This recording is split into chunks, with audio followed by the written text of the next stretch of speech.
Welcome to Ranjit Singh ji की study. दोस्तों, आज हम लेकर आए हैं 5000 एमसीक्यू सीरीज का पार्ट 6। इसमें GK, GS, static GK, polity, science, इन सभी के एमसीक्यू होंगे। जैसे कि ए क्वेश्चन आपके SSC, railway, police, PCS, TET और आल सभी एग्जाम के लिए बहुत महत्वपूर्ण होंगे। इसमें हम लोग टॉप 50 महत्वपूर्ण प्रश्न करेंगे। चलिए शुरू करते हैं। आपका पहला प्रश्न है, गुप्त वंश का संस्थापक था। इसके ऑप्शन है कुमारगुप्त, चंद्रगुप्त प्रथम या श्रीगुप्त या समुद्रगुप्त। का सही जवाब है ऑप्शन सी, श्रीगुप्त। गुप्त वंश का संस्थापक श्रीगुप्त था। अगला प्रश्न देखते हैं। अगला प्रश्न है, मेवाड़ के उस योद्धा का नाम बताइए जिसके शरीर पर 80 चोट के निशान थे। ऑप्शन है राणा सांगा, लखा सिंह या अमर सिंह या बप्पा रावल। का सही जवाब है ऑप्शन ए, राणा सांगा। अगला प्रश्न देखते हैं। अगला प्रश्न है, निम्नलिखित में से किस उपनिषद में सत्यमेव जयते की उत्पत्ति हुई है। इसके ऑप्शन है कैना या कथा या मुंडका या मित्री से। का सही जवाब है ऑप्शन सी, मुंडका से। अगला प्रश्न देखते हैं। अगला प्रश्न है, कालीबंगा सिंधु घाटी सब सिंधु घाटी स्थल निम्नलिखित में से किस भारतीय राज्य में स्थित है। इसके ऑप्शन है मध्य प्रदेश, कर्नाटक, पंजाब या राजस्थान। का सही जवाब है ऑप्शन डी, राजस्थान में। कालीबंगा सिंधु घाटी स्थल भारतीय राज्य राजस्थान में स्थित है। अगला प्रश्न देखते हैं। अगला प्रश्न है, हरियाणा में कौन सा पुरातात्विक स्थल है। इसके ऑप्शन है लोथल, धोलावीरा या राखीगढ़ी या महरौली पार्क। का सही जवाब है ऑप्शन सी, राखीगढ़ी। हरियाणा में राखीगढ़ी पुरातात्विक स्थल है। अगला प्रश्न देखते हैं।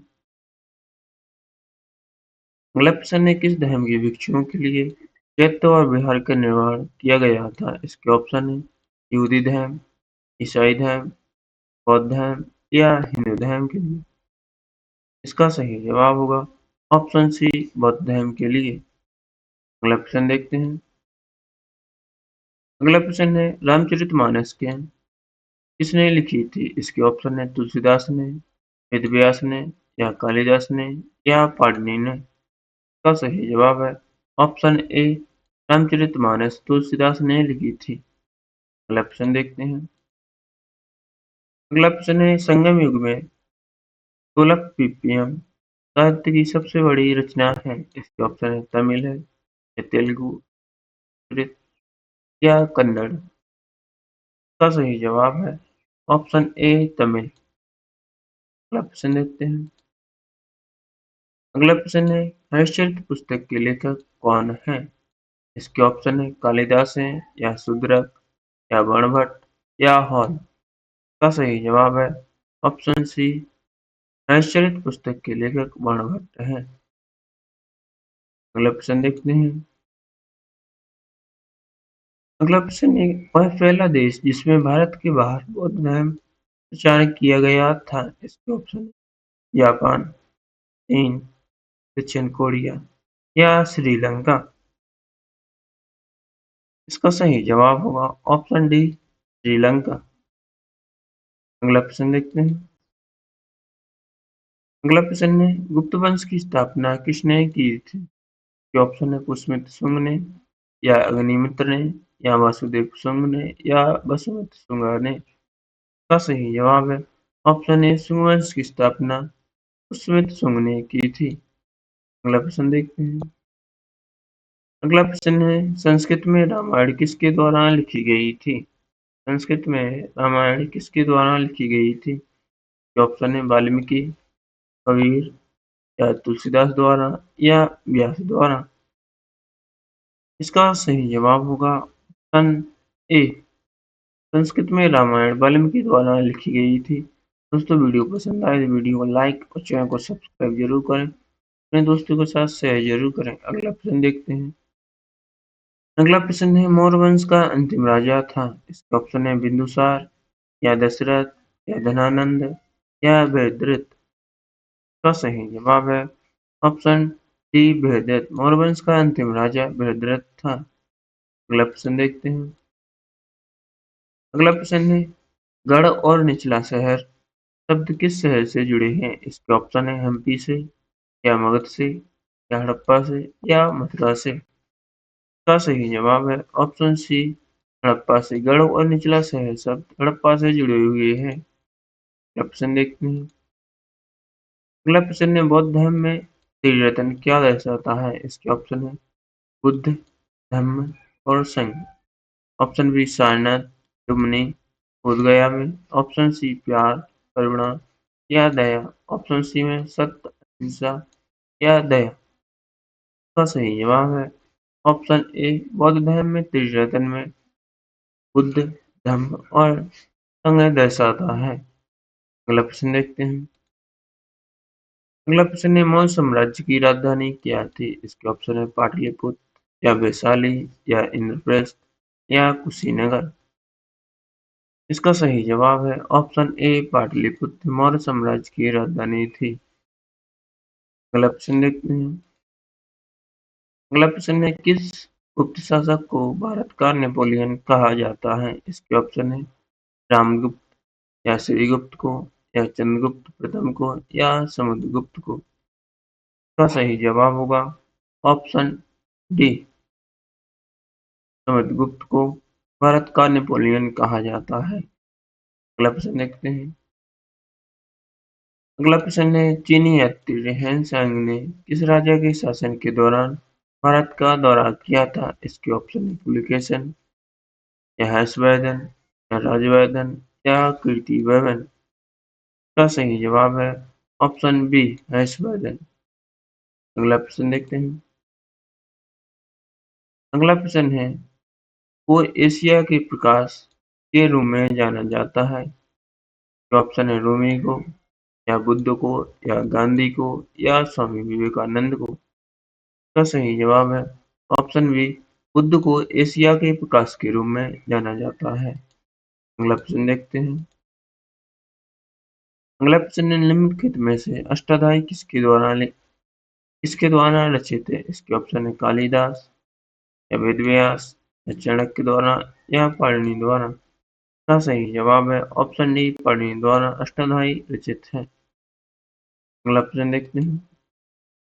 अगला प्रश्न है धनानंद को हराने के बाद मौर्य वंश की स्थापना किसने की थी? इसके ऑप्शन है बिंदुसार, अशोक या कुणाल या चंद्रगुप्त मौर्य।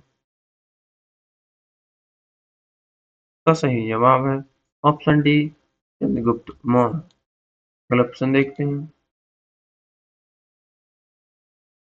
का पिछला प्रश्न है इनमें से क्या सिंधु घाटी सभ्यता का एक महत्वपूर्ण स्थल नहीं है? इसके ऑप्शन है option A Lothal, option B Dibrugarh, option C Mohenjodaro या ऑप्शन डी हड़प्पा। का सही जवाब है ऑप्शन बी डिब्रूगढ़। अगला प्रश्न देखते हैं।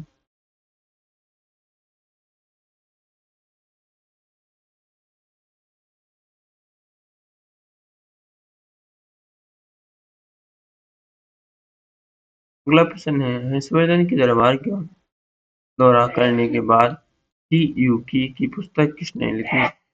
ये ऑप्शन है को सोंगलेक ने या हिनसांग ने या जंगपिंग ने या बाणभट्ट ने। हाँ सही जवाब होगा ऑप्शन बी हिनसांग ने। अगला प्रश्न देखते हैं। अगला प्रश्न है किस सभ्यता से लोथल की बंदरगाह शहर का पता लगाया जा सकता है? इसके ऑप्शन है द्रविड़ सभ्यता से या दक्कन घाटी सभ्यता से या इंडो ग्रीक सभ्यता से या हड़प्पा सभ्यता से। का सही जवाब होगा ऑप्शन डी हड़प्पा सभ्यता से लोथल के बंदरगाह शहर का पता लगाया जा सकता है। अगला प्रश्न देखते हैं। दोस्तों आप लोगों को कमेंट करके जरूर बताना है कि आपने 50 प्रश्नों में से कितने प्रश्नों का जवाब मेरे पहले देने से दिया था। अगला प्रश्न है प्रथम तीर्थंकर कौन है? इसके ऑप्शन है ऋषभदेव, नेमिनाथ, पार्श्वनाथ या बर्धमान। इसका सही जवाब है ऑप्शन ए ऋषभदेव। प्रथम तीर्थंकर ऋषभदेव थे। अगला प्रश्न देखते हैं। अगला प्रश्न है कनिष्क किस वंश से संबंधित था? इसके ऑप्शन है मौर्य से या पल्लव वंश से या कुषाण वंश से या चोल वंश से। कनिष्क किस वंश से संबंधित था? का सही जवाब होगा ऑप्शन सी है कुषाण वंश से संबंधित था। अगला प्रश्न देखते हैं। अगला प्रश्न है राजा हर्षवर्धन ने ज्ञान का एक बड़ा केंद्र स्थापित किया जिसे में बद्ध विहार कहा जाता है। इसके ऑप्शन है कहाँ पर किया जाता है? इसके ऑप्शन है मथुरा में, काशी में या कन्नौज में या हरिद्वार में। इसका सही जवाब होगा ऑप्शन सी कन्नौज में। अगला प्रश्न देखते हैं। अगला प्रश्न है देवानंद नामपिया प्रियदर्शी के नाम से किसे जाना जाता है? इसके ऑप्शन है अशोक मौर्य को या बिंदुसार मौर्य को या चंद्रगुप्त मौर्य को या महापद्म नंदा को। का सही जवाब है ऑप्शन ए अशोक मौर्य को देवानंद प्रियदर्शी के नाम से ही जाना जाता है। अगला प्रश्न देखते हैं। अगला प्रश्न है बौद्ध धर्म मध्यमा निकाय किस में है? इसके ऑप्शन है संस्कृत में है या पाली में है या प्राकृतिक भाषा या तेलुगु में। का सही जवाब है ऑप्शन बी पाली भाषा में। अगला प्रश्न देखते हैं। अगला प्रश्न है निम्नलिखित में से किस अवधि को हिंदू धर्म के स्वर्ण युग के रूप में जाना जाता है? ऑप्शन है मौर्य काल को या गुप्त काल को या उत्तर गुप्त काल या उत्तर मौर्य काल। का सही जवाब है ऑप्शन बी गुप्त काल। अगला प्रश्न देखते हैं। अगला प्रश्न है चाणक्य के कई विचारों को निम्न में से किस पुस्तक में लिखा गया था? इसके ऑप्शन है पुराण में, राजतरंगिणी में, अर्थशास्त्र में या महावंश में। का सही जवाब है ऑप्शन सी अर्थशास्त्र में। अगला प्रश्न देखते हैं। अगला प्रश्न है वैध संहिता के लेखक कौन थे? ऑप्शन है आर्यभट्ट, पारामीर या अमर सिंह या श्रीगुप्त। इसका सही जवाब है ऑप्शन बी पारामीर वैध संहिता के लेखक थे। अगला प्रश्न देखते हैं। अगला प्रश्न है अजंता की चित्रकला में मंजूश्री किस धर्म से संबंधित है? इसके ऑप्शन है बौद्ध धर्म से, जैन धर्म से, आजीविका से या ऑप्शन डी उपरोक्त में से कोई नहीं। का सही जवाब है ऑप्शन ए अजंता की चित्रकला में मंजूश्री बौद्ध धर्म से संबंधित है। अगला प्रश्न देखते हैं। अगला प्रश्न है 1922 में सिंधु के तट पर तरकाना जिले में किस शहर की खुदाई की गई थी? इसके ऑप्शन है मोहनजोदड़ो या धनुषकोडी या कांची या हड़प्पा। का सही जवाब होगा ऑप्शन ए मोहनजोदड़ो की। अगला प्रश्न देखते हैं। अगला प्रश्न है दूसरा बौद्ध परिषद के शासनकाल के दौरान आयोजित किया गया था। इसके ऑप्शन है उदयभट्ट या महापद्मनंदा या शिशुनाग या कालाशोक। का सही जवाब है ऑप्शन डी दूसरा बौद्ध परिषद कालाशोक के शासनकाल के दौरान आयोजित किया गया था। अगला प्रश्न देखते हैं। अगला प्रश्न है पवित्र पुस्तक भागवत गीता किसने लिखी थी? इसके ऑप्शन है कालिदास ने या वाल्मीकि ने या वेदव्यास ने या चाणक्य ने। इसका सही जवाब है ऑप्शन सी भागवत गीता को वेदव्यास ने लिखा था। अगला प्रश्न देखते हैं। अगला प्रश्न है उस पुस्तक का नाम क्या है जिसमें बौद्ध संघ द्वारा बनाए गए नियमों का उल्लेख मिलता है? ऑप्शन है क्रोध या विनय पिटक या महावीर निष्क्रमण या पंचतंत्र। का सही जवाब है ऑप्शन बी विनय पिटक। अगला प्रश्न देखते हैं। अगला प्रश्न है सुरकोटदा का पुरातात्विक स्थल किस राज्य में स्थित है?